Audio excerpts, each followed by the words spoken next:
때는 18세기 말에서 19세기 초. 영국의 과학자 중에 제임스 스미스슨이란 사람이 있었습니다.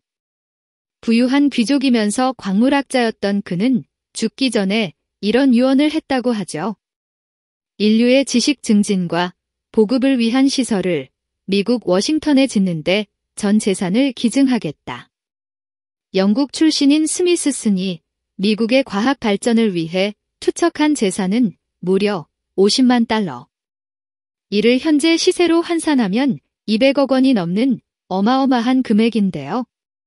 미국이라곤 단 한 번도 가본 적이 없는 그가 죽기 전에 굳이 신생독립국가로 눈을 돌린 이유는 과연 무엇이었을까요?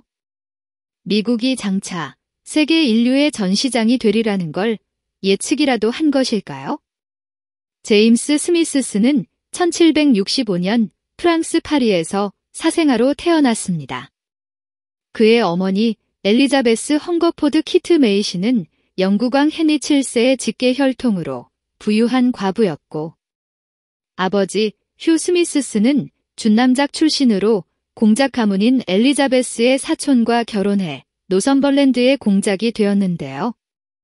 당시 그는 아내의 막대한 부를 이용해 고가의 미술품을 사모으고 예술가와 과학자들을 후원하며 그 지역의 셀럽이 되었죠.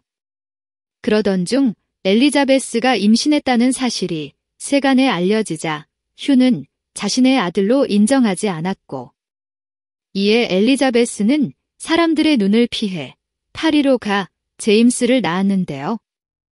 이 때문에 제임스는 영국의 왕족과 귀족 혈통을 동시에 타고났지만 출생 사실마저 부정당한 채 자신의 존재를 숨기고 살아야 했습니다. 그 후 영국으로 돌아온 그는 어머니의 성을 물려받아 제임스 루이스 메이시가 되었고, 다행히 왕족으로 상당한 재산을 물려받은 어머니 덕분에 부유한 환경에서 훌륭한 교육을 받으며 자랐는데요. 그 결과 제임스는 18세에 옥스퍼드 대학의 펜브로크 컬리지에 입학하여 화학과 광물학에서 뛰어난 성적을 거두었죠.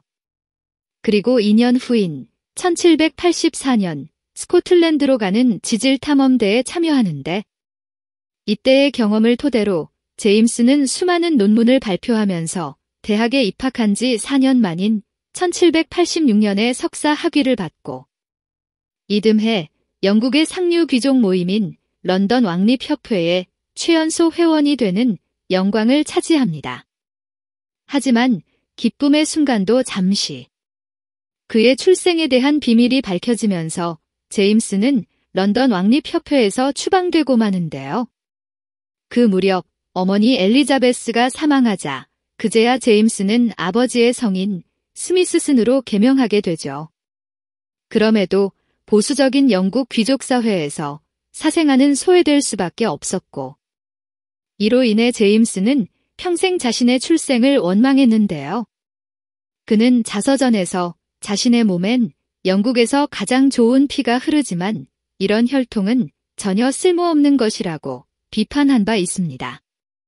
그러면서도 제임스는 어떻게 하면 자신의 이름을 후대에 길이길이 남길 수 있을지에 대해 고민했는데, 이를 위해 그는 어머니가 물려준 유산으로 유럽 대륙을 돌며 학문 연구에 매진했는데요. 그가 주로 연구한 분야는 밀양화학으로 일상생활에 밀접한 현상, 즉 뽕나무즙이나 우박 속 얼음의 결정체, 고대 이집트 유물의 페인트 색상을 분석하는 등 관련 논문을 무려 27편이나 발표하며 밀양화학의 선구자가 되었습니다. 그는 심지어 커피의 풍미를 향상시키는 제조법까지 연구했는데요. 이는 현대의 프렌치 프레스로 커피를 내리는 방식과 유사하다고 하죠. 또한 제임스는 광물에도 심취해 수많은 표본을 수집했는데, 그 과정에서 능하연석을 발견하는데요. 이는 훗날 그의 이름을 따 스미소나이트라 명명되었죠. 그러던 1829년, 평생을 결혼도 하지 않은 채 유럽을 돌며 연구에 전념했던 제임스는 이탈리아 제노바에서 생을 마감하는데, 그는 전 재산을 조카 헨리 제임스 헝거포드에게 물려주었는데요. 거기에는 한 가지 조건이 붙어 있었습니다. 바로 헝거포드가 자녀를 낳을 경우 유산을 상속받을 수 있으며 그렇지 않으면 미국의 수도 워싱턴 DC에 자신의 이름을 딴 지식증진기관을 설립하라는 내용이었는데요. 그가 죽은 지 6년 후 헝거포드가 자녀 없이 사망하자 그의 유산은 고스란히 미국으로 전달됐죠. 이는 미국과 영국에서 동시에 논란이 됐는데 미국에서는 아무런 연고도 없는 제임스가 뜬금없이 기부금을 투척하자 미국의 품위를 손상시킨다는 여론이 일어났고 영국에서는 그의 유산을 자국으로 끌어들이기 위해 눈치를 보고 있었는데요. 아마도 제임스는 사생아라는 이유로 자신을 거부했던 영국 사회의 환멸을 느끼고 자유민주주의를 표방하며 새롭게 탄생한 미국이란 나라에 인류의 희망을 걸고 싶어 하지 않았을까요? 그런 제임스의 뜻을 받들어 그가 죽은 지 7년 만인 1836년 미국 의회는 스미스슨의 유산을 받기로 결정하는데 이번에는 이 돈을 어떻게 쓸지를 놓고 논쟁이 벌어졌는데요. 지식의 증진과 보급을 위한 방법으로 학교, 도서관, 그리고 박물관 등 여러 안이 맞서기를 10년 동안 지속한 결과 마침내 1846년 그의 이름을 딴 스미스소니언 협회가 설립되기에 이릅니다. 그리고 1858년 비로소 미국 최초의 국립박물관인 자연사 박물관이 문을 여는데요.